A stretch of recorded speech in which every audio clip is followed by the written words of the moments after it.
So it is the next day. So it does work. It really put my energy up literally while working out yesterday. And literally they responded to me too with the fire emoji because I posted it on my story. Wait, actually, give me a second. I think I'm gonna take lemon lime. Yeah, let's take lemon lime today.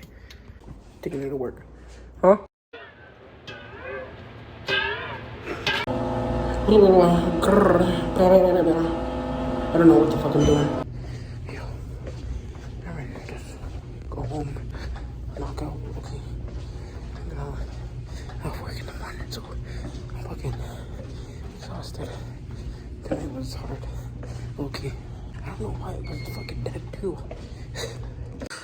So technically it's current day. It's like 1 o'clock in the morning. And end off the vlog off here. If you guys did enjoy this vlog, hit the like button and subscribe to the channel if you're new. By the way, FGJ uploaded a video. Make sure you check it out. I thought it was the funniest vlog ever, honestly. I'm gonna link it in the description box below for you guys to go check it out if you guys are new. But anyways, if you guys did enjoy the video, hit the like button and subscribe to the channel if you're new. Peace out, bring guys to enjoy your day, make every day now stay. Everyone stay positive, be positive. You guys already know to have positive mindset. Peace.